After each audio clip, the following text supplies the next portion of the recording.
So, we finished chapter 2, hopefully, and so that means we've got 4 exercises to do from chapter 4. So we're not doing every exercise in chapter 4 because not every exercise is essential. However, if you do find yourself bored, you're most welcome to do some of the other exercises in chapter 4. But we are just focusing on everything that's essential at the moment, so we're a little bit pressed for time towards the end of the tail end of the term here. And it's not like it's been a slow term, all right? We've been moving pretty quick. Yeah, I think we can all feel that. So that's just the nature of Year 11 maths, I reckon. So what we're talking about today is polynomial equality. So this is exercise 4A.2. And perhaps if I just talk very quickly about polynomials. We've looked at equations of a line, like y equals mx plus c. Okay, or you could write it as y equals ax plus b. We have a quadratic, which is y equals ax squared plus bx plus c. So in polynomials, what we're doing is we're just changing this number. Okay, the leading, we call that the degree, the leading degree. Okay, so in the next example, we're going to have a cubic, bx squared plus cx plus c, and a quartic, ax to the 4 plus bx to the 3 plus cx squared plus dx plus e. Okay, and it just keeps going. We only deal with up to quartics, really, all right? But it's very intuitive. Once you've grasped all of these, like you'd be able to do anything, even x to the power of 7 or 11 or whatever. It follows the same process. And look, I want you to think about it like this as well. Okay, so remember the equation of a line. Okay, if we've got here's the Cartesian plane. The equation of a line is just going to look like that. Okay, so that means there's one x-intercept. All right, wherever it is. It won't necessarily be through 0, 0. It could be anywhere along the x-axis. A quadratic has a couple of options. It could be like this. All right, or it could be the inversion of that, or it could be completely above or completely below. So a quadratic is either going to have 0 x-intercepts, or it's going to have 2.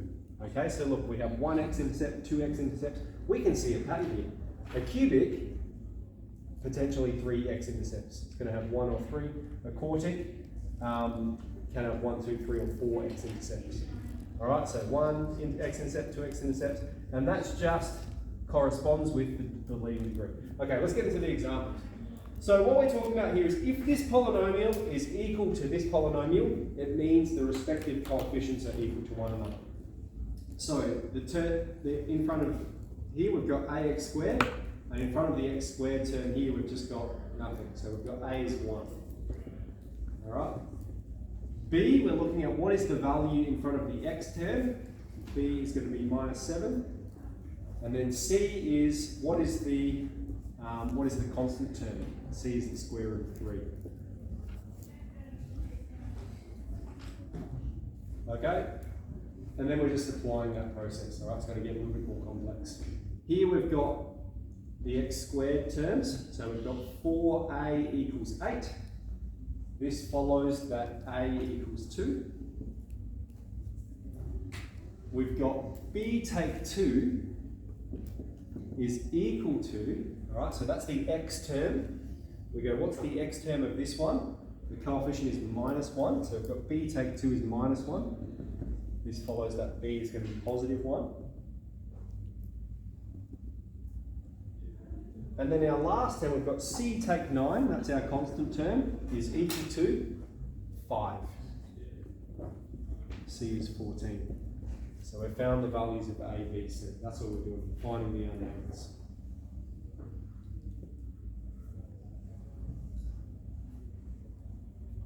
Right, so you're just equating each respective coefficient. When we get to an example like this, we have to do a bit of expansion, okay? Because over here, we've got it written as a quadratic factor. Over here, we've got it written as 2 linear factors. So we need to perform this expansion. So I'm going to do this just using FOIL, all right? If I expand this, I'm going to have ax squared. Then we're going to have take 9ax. We're going to have plus bx. And then we're going to have to take away 9b. Okay? And that's equal to this one here. So we've got 2x squared, take 26x plus 72 equals this thing here. And so I'm just gonna, we could collect this, but I'm not gonna do that right now. I'm just gonna go, well, ax squared equals 2x squared. So a is 2. And we've got minus 9b, that's the constant term, is equal to 72. B is 72 on minus 9. B is minus 8.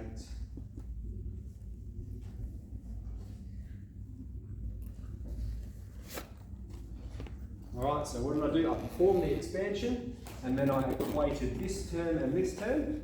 Okay, the x squared term, they're equal. And then this is our constant term here. There's only one of them because both of these have an x. So both of these together are going to give you the middle term. But that minus 9b is going to equal that 72. Alright, let's spin this one around for the last one here.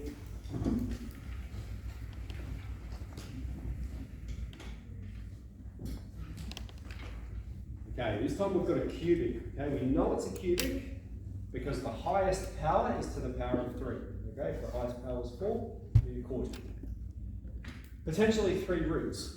So we've got this factor here, and we've got this sort of unknown quadratic. We need to find, what are we told to do? Find the unknown. So we need to find the value of a, b, and c. So first we're going to perform this expansion. All right, we're going to perform the expansion and then equate the terms. And I'm going to show you how I like to expand these. Show you a little trick.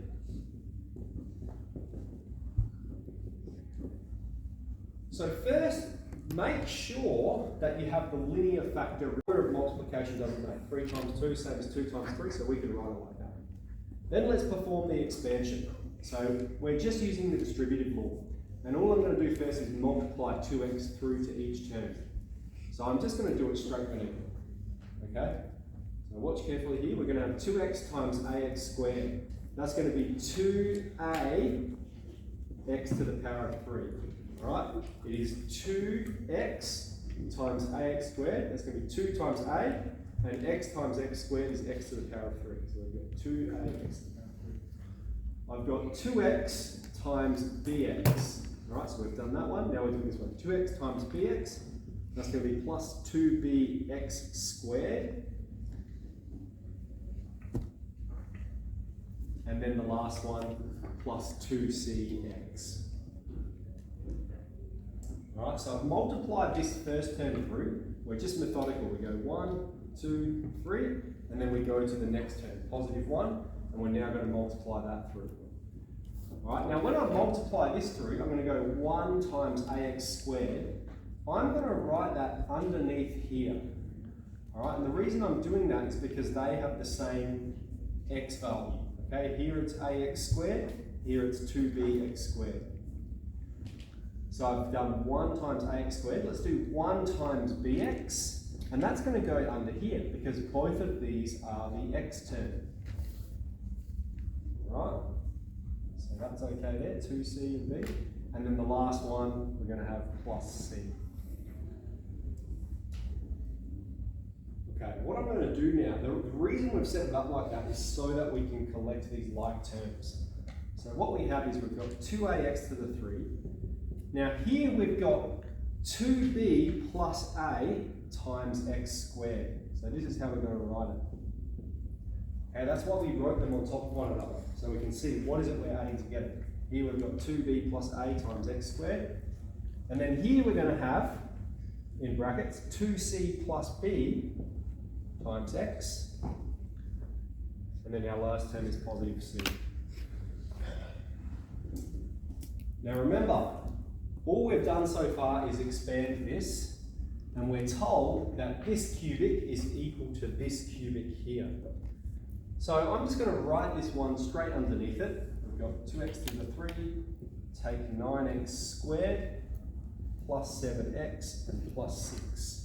And then we can just make a number of arguments in order to determine the value. So here we've got 2a equals 2. Therefore, a is 1.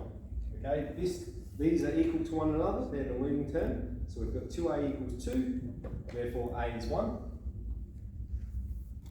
Next, we're going to have 2b plus a equals minus 9.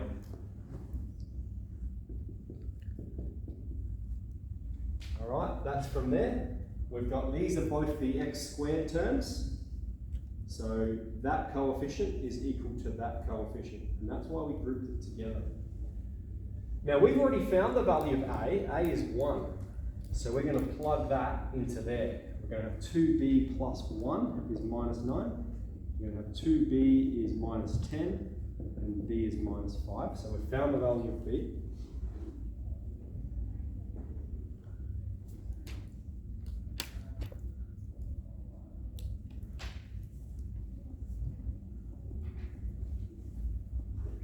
And then lastly, we need to find the value of c. Okay, so we've got two ways we could get c. We can just go from here, c and equals 6. All right, that's from that one there. And of course, the other way is this one here, 2c plus b equals 7. So you can make that argument as well. 2c plus b is 7. We've found the value of b. B is minus 5. So we've got 2c take 5 is 7. 2c is 12. C is 6. So it confirms our answer. Okay. This process I've just done here, this is completely unnecessary because we've already got the value of c here, but this is just to confirm another way of showing it. Is there any time in which it would be preferable to use the second way of finding c? No. Cool. All right, so that's enough for 4A.2. Let's get into it. We're just equating the coefficients.